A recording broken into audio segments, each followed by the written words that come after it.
Muito bem, hora de oração, excelente dia para você, como você está hoje. Deus te abençoe rica e poderosamente. Eu quero começar hoje orando e abençoando a tua vida. Ontem falávamos sobre a trajetória e o caminho de Jesus, a perseguição que ele sofria, o confronto, como ele estava confrontando os discípulos com a necessidade realmente do seu desprendimento, da sua renúncia, e aquilo que o Espírito Santo de Deus estava trabalhando na vida dos apóstolos para a sua formação e a perseguição que estava mais acirrada no caminho de Jesus. E aqui, Evangelho de Marcos, no capítulo 9, capítulo 10, Jesus já vai chegar para entrar em Jerusalém, tempos, dias, momentos antes de que ele fosse traído e de que ele fosse então preso, morto, crucificado. Então quero orar por você porque esses temas têm sido muito importantes. E a minha oração é que o Espírito Santo de Deus, ele confirme no teu coração a importância da nossa compreensão sobre as coisas espirituais e o nosso entendimento renovado sobre aquilo que Deus tem nos dado, sobre a libertação, sobre a cura. E talvez, principalmente, sobre o que eu falava ontem, acerca do casamento, do divórcio e aquilo que era a infidelidade pela dureza do coração, que manifestou exatamente a carta de separação que o Senhor Jesus estabeleceu ali, esses princípios. Então, eu quero orar por você em nome de Jesus. Pai de amor, cada servo teu, cada serva tua, em nome de Jesus, eu quero abençoar nesta manhã e interceder, Senhor, em nome de Jesus, por cada necessidade flagrante. Interceder, Senhor, por cada decisão a ser tomada, por cada pensamento, por aquilo que tem sido os caminhos, as escolhas, as influências, aquilo que talvez esteja sendo norteado, Senhor, pela religião que cada um tem a sua, ou pela referência cultural que cada um sofreu, ou pela condição familiar que cada um atravessa hoje. Senhor, dá-nos graça para que toda imaturidade espiritual e confusão acerca das dores e de sofrimentos e de perseguições ou daquilo que temos visto acontecer ao redor do mundo não nos contamine, não nos tire a vontade, Senhor, de continuar, de caminhar, de esperar e de crer. Que a tua graça, o teu favor, o teu propósito, o teu poder possa se cumprir e se manifestar com poder e grande glória. Eu clamo a tua misericórdia para perdoar pecados, para estender a mão da restauração, para pôr em liberdade os cativos e os oprimidos, para levar libertação, Senhor, aos cegos, para, meu Deus, colocar a bênção da salvação e destruir toda a dureza do coração e toda a insegurança do interior. Abençoa cada um dos irmãos, das irmãs, cada familiar, cada um, Senhor, servo teu. Eu te peço e te agradeço, crendo que o teu Espírito age em nome de Jesus. Amém? Glória a Deus. Em nome de Jesus. Chegamos no Evangelho de Marcos, no capítulo de número 10, e o versículo 17, onde Jesus se encontra com um jovem rico. E aquele jovem rico era temente a Deus e servia a Deus e conhecia a lei de Deus. E aí Jesus vai trazer um embasamento muito importante acerca do perigo das riquezas. Porque o que adianta o homem ganhar o mundo inteiro e perder a sua alma? Louco, não é? É o perigo das riquezas. E esse texto é o texto que Jesus fala que é mais fácil passar um camelo pelo buraco de uma agulha do que um rico entrar no reino dos céus.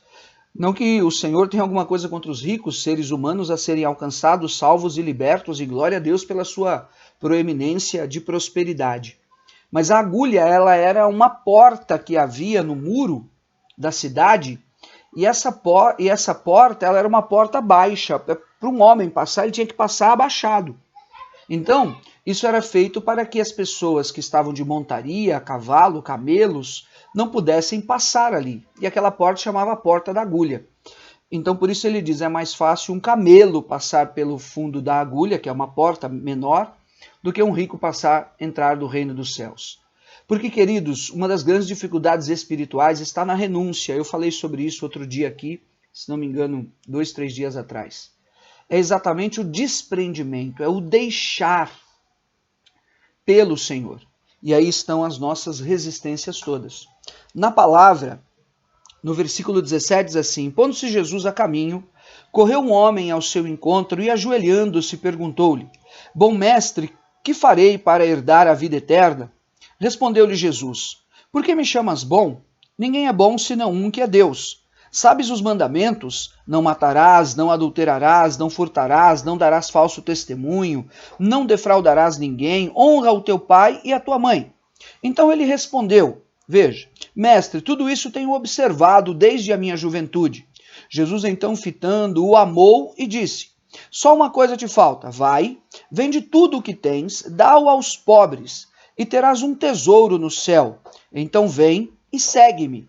Ele, porém, contrariado com esta palavra, retirou-se triste, porque era dono de muitas propriedades. Meu Deus, que momento! Gente, esse homem, esse jovem rico que Jesus se depara com ele poderia estar na equipe apostólica. Jesus chamou Pedro, Tiago, João, Mateus, Felipe, Bartolomeu, Judas Iscariotes, que o traiu, assim por diante. Sabe? Natanael, de Caná da Galileia. Pode vir alguma coisa boa da Galileia, Natanael de Nazaré, né? Pode vir alguma coisa boa de Nazaré, ele mesmo disse acerca de Jesus. Mas olhe só que coisa tremenda esta. Quando Jesus o confrontou na palavra, ele conhecia os mandamentos: não matarás, não adulterarás. Mas quando Jesus provou o seu coração para ver se ele realmente poderia praticar aquilo que ele acreditava e aquilo que ele falava, aí realmente ficou difícil. Há uma luta entre a carne e o sangue. Muitas pessoas, elas estão professando fé e falando realmente coisas da fé, mas na hora do testemunho da sua caminhada, aí realmente as coisas complicam, porque uma coisa é aquilo que alguém acredita e aquilo que alguém fala. Outra coisa é o momento do desprendimento, outra coisa é o momento do testemunho daquilo que se crê. E aqui nós vemos isso de maneira clara. Então Jesus disse: olha, agora vai e vende tudo, dá-o aos pobres. E você então viverá isso que você acredita. Vende tudo, dá-o aos pobres e terá um tesouro nos céus. Claramente, Jesus estava enxergando o coração dele, que ele estava crendo, caminhando com Deus, sendo discipulado pela lei, mas o seu tesouro estava naquilo que ele possuía. E Mateus 6,19 diz: não ajunteis o seu tesouro na terra, onde traça e ferrugem corroem, ladrões escavam e roubam. Então, o problema não é ter. O problema é amar aquilo que se tem mais do que aquele que deu aquilo que nós temos, ou aquilo que alguém tem. Deu para você entender? O problema não é ter. O problema é só olhar para aquilo que se tem. E é onde as pessoas se tornam orgulhosas, gananciosas, reclusas, onde as pessoas não têm nenhum coração para repartir aquilo que Deus realmente concede. E é melhor dar do que receber. É a sabedoria do Senhor. E quando crescemos nisso, crescemos espiritualmente. Quando praticamos esta verdade, nós nos aproximamos mais daquilo que Deus tem preparado para as nossas vidas. E talvez muitas bênçãos e dádivas e propósitos estejam retidos em uma única palavra muito simples que é condenada na palavra de Deus. E aqui, especificamente nesse texto, para resumir tudo, que é a avareza. É a avareza. A avareza é terrível. O avarento, ele se mostra de uma maneira muito, muito terrível.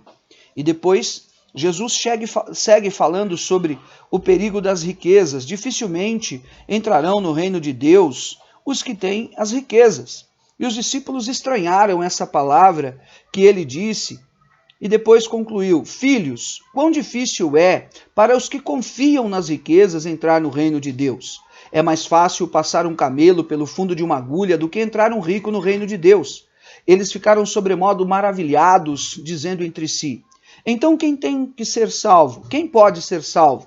Jesus, porém, fitando neles o olhar, disse: para os homens é impossível, contudo, não para Deus, porque para Deus tudo é possível.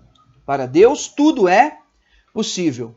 Deixa eu te contar uma história em 30 segundos. Eu saí para fazer uma corrida aqui hoje, e na volta tinha um senhor andando na minha frente, quando eu atravessei a passarela, correndo, e tinha um senhorzinho andando na minha frente, falando sozinho, muito bravo, com uma pasta na mão. Logo eu vi que era uma pasta de currículums. Quando ele me viu, ele começou a falar comigo, do nada assim. Eu parei e fui andando com ele, vi que ele estava muito transtornado. E ele falou assim, olha moço, sabe, dá vontade de se jogar debaixo de um caminhão desse, na BR, né, onde estávamos. Ou, sabe, fazer qualquer bobagem. Palavras da boca dele. Valdir. Eu falei, rapaz, Valdir, não, onde você está com a cabeça? Deus é mais. Existe um Deus poderoso no céu que pode nos dar graça realmente e abrir uma porta de trabalho para você. Não, moço, você não está entendendo. O Valdir tá velho. Para velho eles não dão trabalho. Queria mesmo era ser rico, ter ganhado na Mega Sena. Eu falei, sabe o que acontece, Valmir? A gente gasta tempo e anda a nossa vida toda cuidando da nossa vida e fazendo tudo que a gente quer.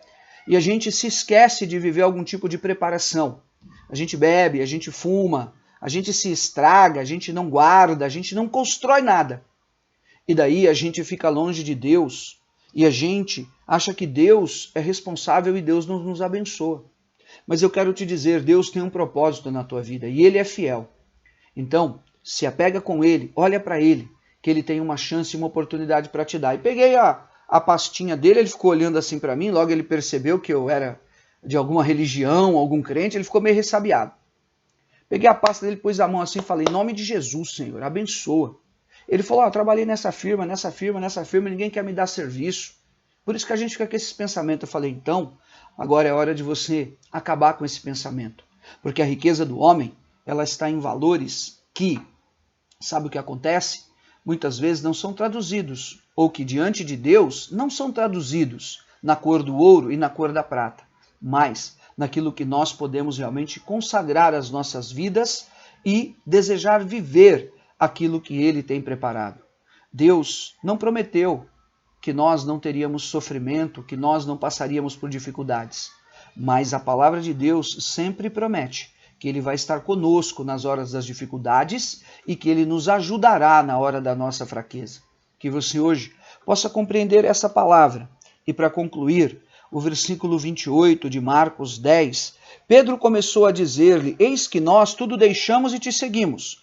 Tornou Jesus, em verdade vos digo que ninguém há que tenha deixado casa, ou irmãos, ou irmãs, ou mãe, ou pai, ou filhos, ou campos, por amor de mim e por amor do Evangelho, que não receba já no presente o cêntuplo, 100 vezes mais, de casas, irmãos, irmãs, mães, filhos e campos, com perseguições, e no mundo por vir a vida eterna.